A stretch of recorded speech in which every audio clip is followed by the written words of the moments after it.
and welcome to another Game Nexus Mame review. Today we're going to be taking a look at Haunted Castle, released in 1998 by Konami. Here's the intro.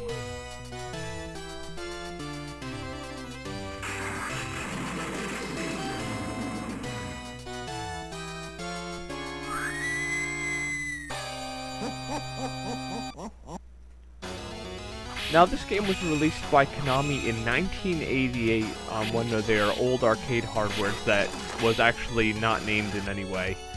The plot of the story, according to a official Konami VHS guide, details that it mentions Count Dracula slept for 100 years while the village was at peace, with Dracula being thought as mere legend. The protagonist Simon and his wife Serena were celebrating their wedding at the village's church. Dracula then awakens from his slumber, asking for Serena's blood, and he abducts her. To save Serena, Simon decides to head for Dracula's castle. The game contains a total of 6 levels, and it's, as you can see, very similar to a Castlevania game. Now, in a lot of the things I've seen, they say this is the first Castlevania game. And now, this part, I definitely have to say, is the dumbest part I've played in this game. The wall comes apart, and parts of the wall hit you. But what I found is you cannot always hit the parts of the wall with your whip. And before anybody complains, I will say this right now. I am not good at this game. I honestly find this game very hard. And it gets to that so hard it's annoying type thing that you would find with, like, let's say, games like Mega Man 9 or Mega Man 10 for the Wii. But what I was saying is, a lot of things tell me that this is the first Castlevania game. The only problem with that is, Castlevania for the NES came out in 1987. Then this game came out the following year, 1988. This game was, however, Castlevania was released in Japan a few years later, so maybe that's where they get the whole idea that it was the first Castlevania game.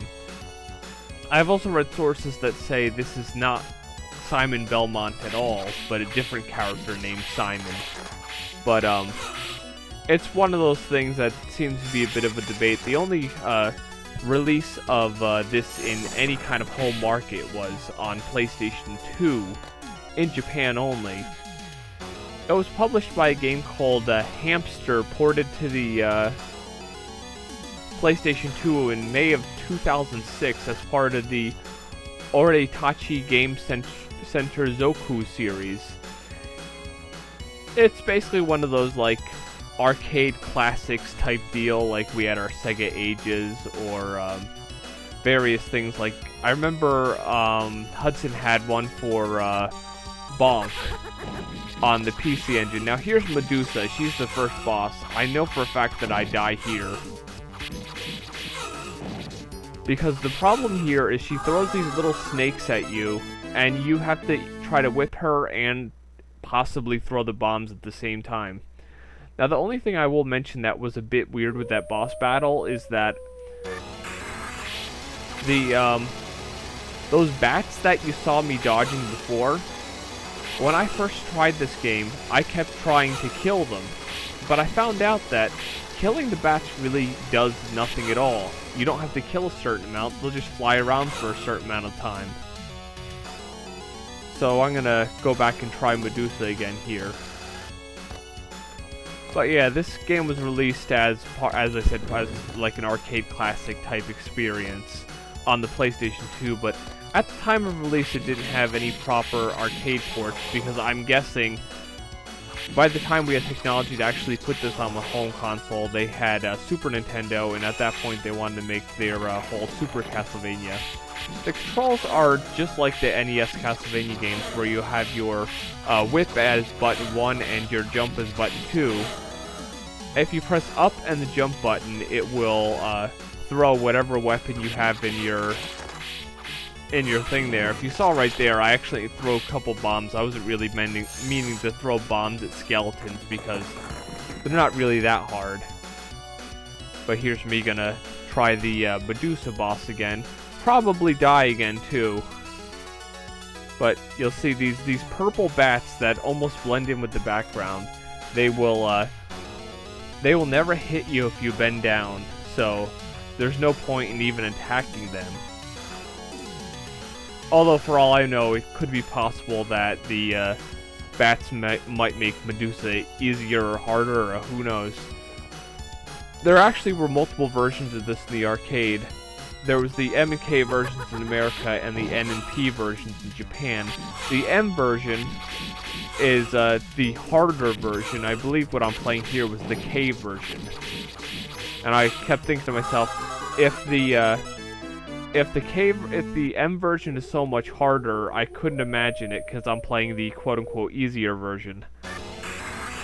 Sadly, it would appear in this game there is like about 3 continues per stage limit, which really annoys me.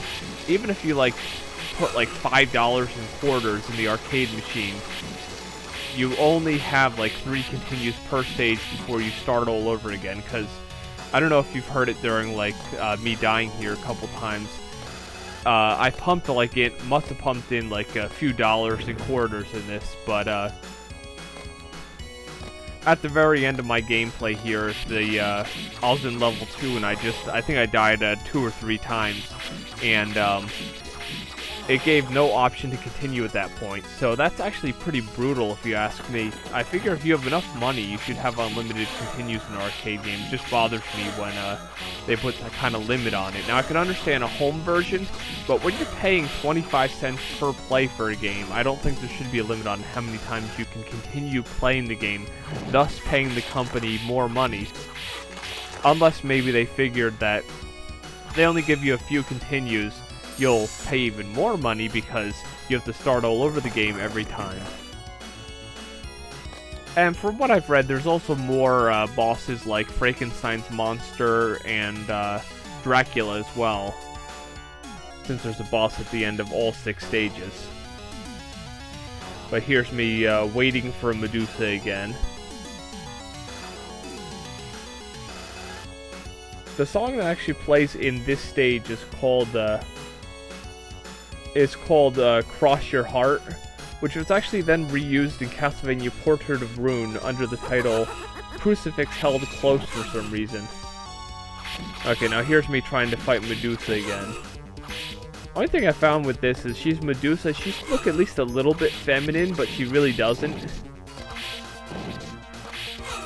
But then again, it's just a poorly drawn character sprite from 1987, so I really can't complain that much.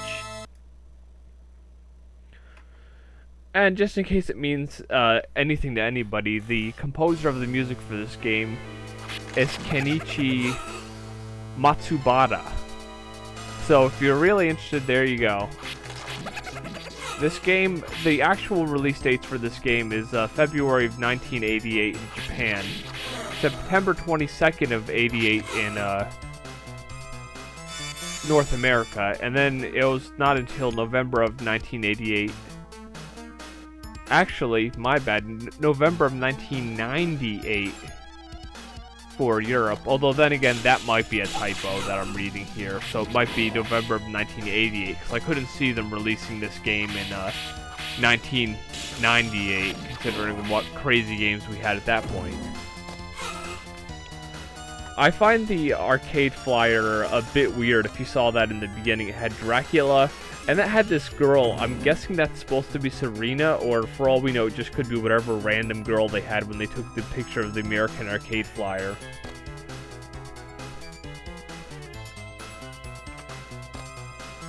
And now this stage was another one that I found really confusing, because if you saw, some of those platforms kind of dip down in the water, whereas some of them didn't.